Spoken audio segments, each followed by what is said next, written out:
When we hear, oh yeah, this player is mentally strong, or this player is not strong enough, what is it exactly? What's going on, guys? This is Cyril from CC Management Football, and welcome back to the YouTube channel. In today's video, I want to talk to you about a term that we hear a lot in the football world, but we might not necessarily understand it. And it is the term mentally strong. What does it mean? When we hear, oh yeah, this player is mentally strong, or this player is not strong enough, what is it exactly? Okay, so I want to bring you guys some clarity. I want to bring some definition, some understanding around that word, and also give you guys some actions, some steps that you can actually take today for you guys to work towards that. Okay, so I'm actually going to take you to my whiteboard. I will see you there in a few seconds. All right, guys, welcome to the whiteboard. I think I'm going to do a lot of videos like this. I think it's very interesting and easy to explain. So you might see a lot of those. Let me know if you like it, just to make sure we are all on the same page. So I didn't draw this. If you know me, you know I cannot draw. So my wife actually did this. So thank you very much. So here we have the technical, the tactical, the mental, and the physical. So all those components are the components of football, what will bring you to your high level, to your performance, okay? So of course, I am specialized in this aspect right now, but I really wanted to go over the other ones, a definition of them, and also ask you guys and show you guys how do you actually work on it right now, okay? Hopefully it's going to be a little eye-opening on what needs to be done for this aspect. So here, let's go into the technical aspect. Obviously, the technical aspect is everything that you do with the ball. So I can put right here the ball. So your passes, your shots, your first touch, the coordination, everything that you do with your feet is the technical aspect. Okay. So I'm going to actually take the red pen for this. How do you train this, and when do you train this aspect? So very simple. We don't need to go too far to understand this. You train this every time you step on the field, every time you have the ball in between your feet. So it could have started when you were 3 years old, 5 years old, 7 years old, whenever you started football.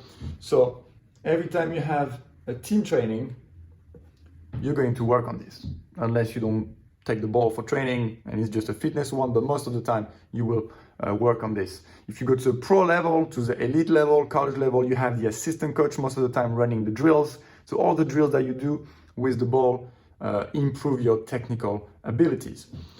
You can also improve when you play with your friends and your family. You can also improve this when you play actually on your own, right? If you go to the park or you're just going to shoot on the wall, whatever you do, you're improving this aspect. Most of you in America, at least, are also using private coaches, okay? The private one-on-one or small group training. This is for the technical aspect. So as you can see, you work on it very often, pretty much every time you go outside to play. Now, next to it, we have the tactical aspect of the game, tactical component. What is it? It's everything that has to deal with your soccer or your football IQ, okay?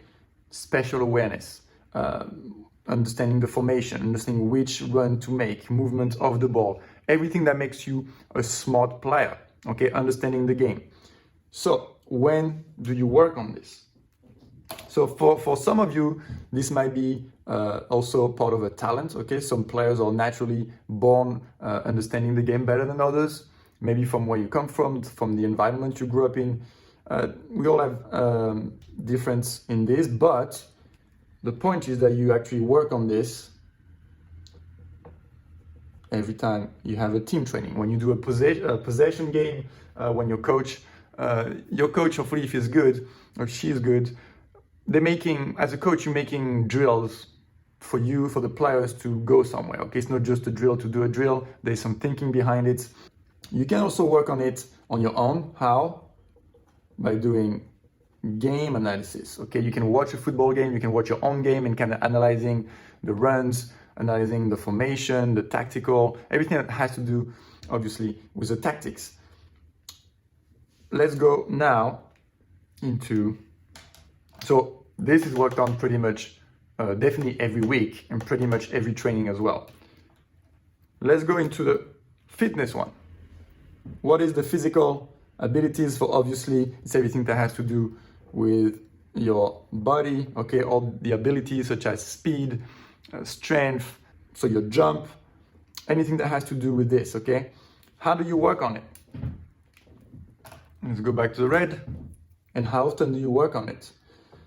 Well, again, every time you have a team training, you're going to be running, you're going to be doing some kind of explosivity work, some agility work. All of that is part of the team training, is part of the physical aspect of the game.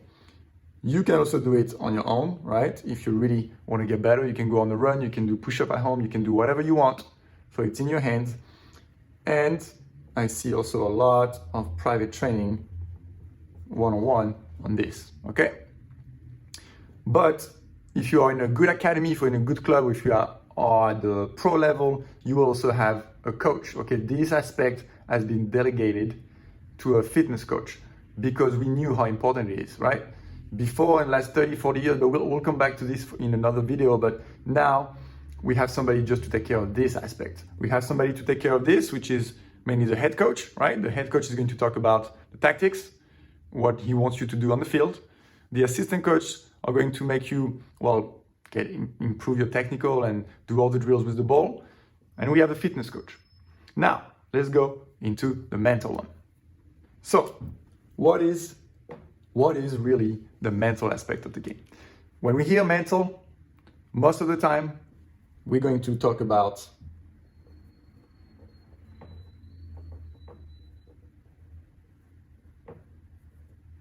never giving up. Okay, I hope you guys can write, you can see this, my handwriting is bad, but never giving up, not complaining, always doing the extra effort, right? Is going to be not feeling the pain. Even if you're injured, you don't say it. This is what we say, that it's mentally strong. This is where we're at right now and for most of the time, okay?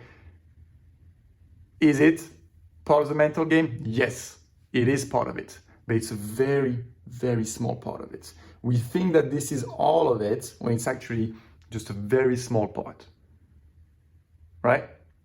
And this is exactly why I wanted to make this video. What comes into this? There's a lot more components, a lot more tools. So for example, your confidence, okay, is part of it. Stress management is part of it. It could be the focus.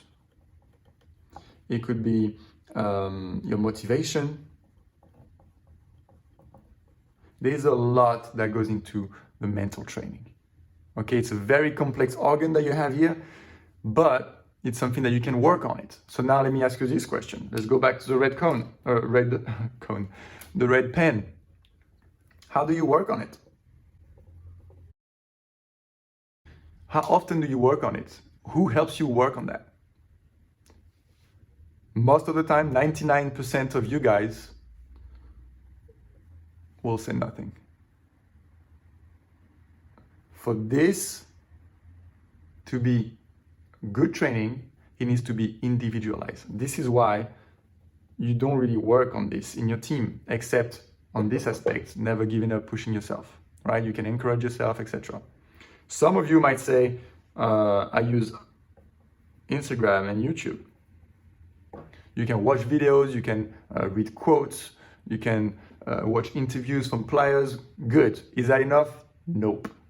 Far from being enough. Okay? Do you do this on your own? How often? If you do. So you don't work in a team, in your own, maybe. So what else can you be doing? Well, this is it, guys. This is exactly what I'm doing this. A lot of players, and we all know actually that this is super important for your performance. This is going to be enhancing this, and this, if it's worked on. If you're not training this, you're going to block all your skills in the tactical, in the physical, and in the technical. The idea of the training at least my training at CC Management, and it's a word that you're going to see a lot if you start following me, is this word. Control. To be mentally strong, for me, mentally strong means to be in control, okay? This right here is the key to success. If you understand what's going on here, if you understand all of that, well, it's going to be okay. You will know what to do. What can I do when my confidence is low? Boom, I can do this. Oh, can I monitor my motivation and understand why right now it's not as well? Yes, I can.